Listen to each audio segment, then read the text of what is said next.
সকাল থেকে মা মুঠে পড়ে লেগেছে। আজকে টিফিনে হয়েছে চাউমিন, মা বানিয়েছে চাউমিন, আর ওইদিকে পালং শাকটা কাটছে। এদিকে আমার বাবার তো এসব খাবার, তারপরে ওই সব কেটেছে। যাই হোক, না কি হবে না, বাপি খাবে না। আর সব ঘরের বিছানাটা তুলে দিয়েছি আমি। এখন বাপি তো আমার বাবা পারে না, আমার বাবার এক হাতে ফিস চুলা করা, তো মা আর একা হাতে আর কত কিছু করবে, তো বিছানাগুলো তুলে দিলাম। যাই হোক, গুড মর্নিং ফ্রেন্ডস, আশা করি তোমরা ভালো আছো, সুস্থ আছো। আজকে আইরিন ঘুম থেকে উঠে গেছে 6:20-তে। ওর দূর সাথে মানে আমার মার সাথে যাবে পুরো আদ্যাপীঠ দর্শন করতে, সব কিছু করে এসছে। নিচে এখানে একটা পুকুর আছে, তাদেরকে খাবার টাবার দিয়ে এসছে মাছেদের, মানে প্রচুর সকাল থেকে করে টিফিন খেয়ে এখন কি করছে তোমাদেরকে দেখাই, দাঁড়াও। এখন তার কাণ্ড সিচুয়েশন, ওই যে দাদু পাশে বসে রয়েছে, রোদ পোহাচ্ছে, আর ম্যাডাম ঘুম দিচ্ছে ওখানে মুড়ি টুড়ি দিয়ে, এই সব কাণ্ড। তো আজকে আমার একটা ফ্রেন্ডের সাথে দেখা করতে যাওয়ার কথা আছে, তো সেটাই বেরোবো সন্ধেবেলায়, 6টা নাগাদ বেরোবো। তো এই গল্প আপাতত। আর আজকে তো বছরের শেষ দিন, 2024 সালের লাস্ট দিন, তোমরাও ভালোভাবে কাটিও। আর এই টিফিনটা আমি ঝটাঝট করে নিই, আমি টিফিন না খেলে মাও খেতে পারছে না। এই যে 12টা বাজে দিদি, ও দিদি, ও দিদি, দিদি 12টা বাজে দিদি। সকালে দূর সাথে হাঁটতে যাওয়ার অ্যাকশন দিদি, ও দিদি।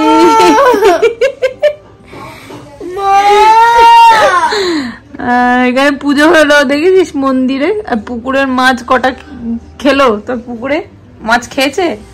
হ্যাঁ, কলবল কলবল করে খেয়েছে। কি দিয়েছিলি, মুড়ি? ওইদিকে মেজো দু আসছে, ওঠ শিগগিরি। ইনো খেলবি না, ইনো উনো।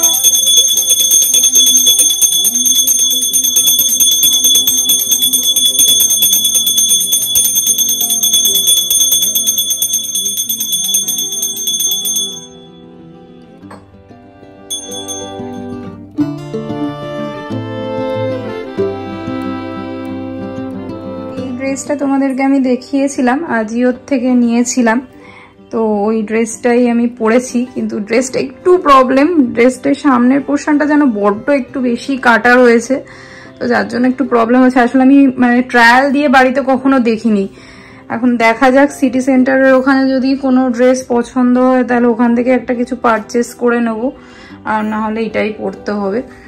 আর এদিকে আইরিন কি করেছে তোমাদেরকে দিয়ে দেখাই, দেখো এই যে ঘর বানিয়েছে। আর আমার ওই মোবাইলটা পেয়েছে, শুধু মোবাইল দেখছো, তো যাবে না একতান দাদার সাথে দেখা করতে, ও এখানেই থাকবে। দিদির যত ডল আছে তাদেরকে নিয়ে ঘর বানিয়েছে, ঘরের মধ্যে থাকবে। মা রেখে গেলাম তাহলে আইরিনকে, বুঝলে? আর ওই যে মাদের ওখানের মন্দিরে লাইট টাইট জ্বালিয়ে দিয়েছে, দাঁড়াও তোমাদেরকে দেখাই। এখান থেকে মার ঘর থেকে মার ওই মন্দিরটা দেখা যায় পুরো, এই যে মন্দিরটা দেখা যায় পুরো, পুকুর মন্দির। তোমাদেরকে কখনো অন্য সময় গিয়ে দেখিয়ে দেবো। এই জামাটা, যেটা বার্থডে না, এটা এখন পুজোর সময় কিনেছিল, আর এই সোয়েটারটা আসার আগে কেনা হয়েছিল ওইটা। হ্যাঁ, আর এই ড্রেসটাই পরেছি, আর মানুষ যেটা পরেছিল ওইটাই পরেছে, কারণ আর ওর কাছে নেই কালেকশন। তো চলো যাওয়া যাক, গাড়ি এসে গেছে ওলা, চলো। দাদুকে বলো, দাদু শুয়ে আছে ওখানে, দুকে বলো, দু আসছি, আমি আসছি। অনেক বছর পরে এই বন্ধুর সাথে দেখা হচ্ছে। এই বন্ধু আমার পাঞ্জাবের ফ্রেন্ড, পাঞ্জাবে যখন মানুষ অফিসে কাজ করতো তো তখনই এই ফ্রেন্ডের সাথে আমার আলাপ হয়। তো সেখান থেকে আমাদের মানালি ঘুরতে যাওয়া, সিমলা, তারপরে কাসল, সব জায়গায় আমি এই ফ্রেন্ডের সাথে ঘুরতে গিয়েছিলাম। তো অনেক বছর বাদে দেখা হচ্ছে। ওরা অনেক দিন আগেই পাঞ্জাব ছেড়ে কলকাতায় চলে এসেছিল, কিন্তু তারপরে এই দেখা আমাদের। তো আমি তো মানে অপেক্ষা করছি কখন এখন দেখা করতে যাব। আগের বছর আমাদের দেখা করার মানে কথা হয়েছিল, যে বছর আমার দিদির বিয়ে ছিল, তো সেবার আর টাইম হয়নি, বিয়ের তালেগুলো সত্যি আর দেখা হয়নি। তো এইবারে আমরা প্রথম থেকে আমি জানিয়ে দিয়েছিলাম যে আমি যাচ্ছি, তো ও বললো ঠিক আছে 31 আমরা একটা প্ল্যান করা যাক, একটা মিট করা যাক। তো আমরাও সেই মতো একেবারে রাজি হয়ে গেলাম। আমি বলছি ঠিক আছে চলো, তোমাদের সাথে অনেক বছর দেখা হয়নি, এইবার দেখা করা যাক। এই দেখা করার জায়গাটা ছিল বিশ্ব বাংলা গেটের ওখানে একটা মানে বেশ সুন্দর রিসর্টে, JWD ম্যারিয়টের এটা ছিল। তো ওখানেই আমাদের মিট করার একটা ছিল, টেরিসের ওপরে খুব সুন্দর জায়গায় ছিল। তো আমিও এখানে একটা শপার স্টপ দেখতে পেয়ে মানুষ বলে চলো তোমার ড্রেসটাও চেঞ্জ করে নাও। আর বললাম ঠিক আছে চলো। আর মানুষের ভালো করে ড্রেস মানে ছিল না, তো ও বললো ঠিক আছে আমিও তাহলে কিছু কালেকশন দেখে নিই। তো সেই জন্য পাশে শপার স্টপটার থেকে একটু শপিংও করে নিয়েছিলাম।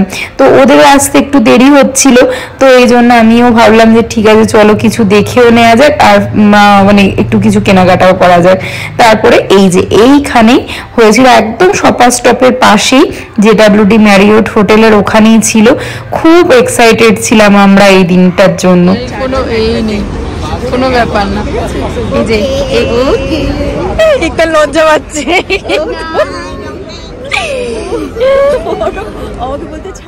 অনেক বছর পরে বন্ধুর সাথে দেখা করেই আমরা গল্প করতে শুরু করে দিয়েছিলাম দাঁড়িয়ে দাঁড়িয়ে। তারপর হঠাৎ করে মানুষ বলছে তোমরা কি ভেতরে যাবে না? তো সেখানে তারপরে কয়েকটা ফর্মালিটিস ছিল, আমাদের আই কার্ড वगैरह ওগুলো চেক করলো। ওগুলো চেক করে তারপরে এরকম হাতে ব্যান্ড পরিয়ে দিয়েছিল।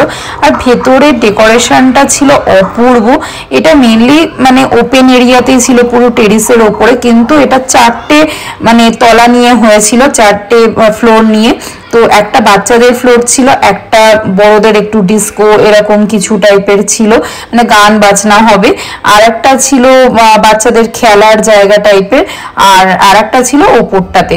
তো খাওয়া দাওয়া অসম্ভব ভালো ছিল, এত টেস্টি টেস্টি খাওয়া দাওয়া ছিল। আর এই হলো আমার ফ্রেন্ডের হাজবেন্ড আর ওর বাচ্চা একতান। তো এত বছর সত্যি ওদের সাথে দেখা হতো কি বলবো, মানে সে আনন্দ তোমাদের সাথে মানে দেখতেই পাচ্ছ আমাদের চোখে মুখে ফুটে উঠেছে। তো অনেক দিনের এই প্ল্যানটা আমাদের মধ্যে ছিল। তো কবে করব নিজেরাও বুঝতে পারছিলাম না, কবে মানে দেখা করব, কিভাবে দেখা করব। একবার ঠিক হচ্ছিল ওরা ব্যাঙ্গালোর আসবে, তারপর সেটা ক্যান্সেল হয়ে গেল। তারপর আমরা বললাম ঠিক আছে যখন আমরা কলকাতা যাব তখন দেখা করব। তো সেইভাবে আর হচ্ছিলই না, কোনো না কোনোভাবেই মানে জিনিসটা হয়ে যাচ্ছিল। কিন্তু এইবার একদম ফাইনালি আমরা দেখা করতে পেরে খুব আনন্দ পেয়েছি, সেটা মানে বুঝতেই পারছো। আর সেই আনন্দ তো মানে বাচ্চাদের মধ্যেও রয়েছে। আসলে আইরিনও মানে ছোট্টবেলার থেকে এই ফ্রেন্ডদের সাথে জানে, আমরা ঘুরতে যেতাম এই ফ্রেন্ডদের সাথে, সবকিছু ওঠা বসা সবকিছু। তো যার জন্য মানে ওরও মধ্যে ছিল যে কবে দেখা করব মা আন্টি আঙ্কেলের সাথে, একতান দাদার সাথে। তো যাই হোক খুব মজা করে এই দিনটা আমাদের কেটেছে 31। আর ব্লগগুলো অবশ্যই মানে জানিও কেমন লাগছে। জানি অনেকটা দেরি হয়ে যাচ্ছে দিতে, আসলে আমি মানে সময় করে উঠতে পারছি না, অনেকগুলো ভয়েস রেকর্ডও দিতে হচ্ছে, যার জন্য ওই টাইমটুকু আমি পেয়ে উঠছিলাম না।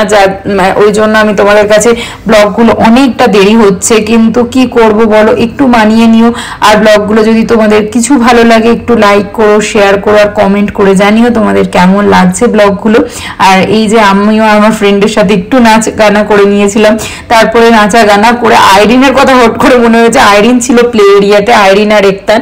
আর জায়গাটা খুব মানে সেফ ছিল, প্রচুর ওখানে গার্ড ছিল। গার্ডেরা সাধারণত বাচ্চাদের পুরো মা বাবাকে দেখে তারপরেই ছাড়ছিল। তো ওই জন্য নিশ্চিন্তে একটা ফ্লোরে যেখানে বাচ্চাদের রাখার ব্যবস্থা ছিল ওইখানেই আইরিনকে আমরা রেখে দিয়ে এসেছিলাম। কারণ আইরিনও একটু নিজেদের মধ্যে ওরা এনজয় করতে চাইছিল, কারণ ওখানে প্রচুর খেলার জিনিসপত্র ছিল যেটা বাচ্চারা চায়। আসলে বড়রাদের মাঝখানে ওদেরও ভালো লাগবে না, আর আমরাও ফ্রিলি কথা বলতে পারবো না, ওইটাই টেনশন থাকবে যে ওকে কি করে মানে ফ্রি করব। যার জন্য আমরা ওকে ওখানেই রেখে দিয়ে এসেছিলাম।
আর ভালো করে কাটাও। আর আমার গলার অবস্থা ভিজে গেছে প্যান্ট। ড্রোন যাচ্ছে, ড্রোন না, চারিদিকে বাজি ফাটছে, দারুণ।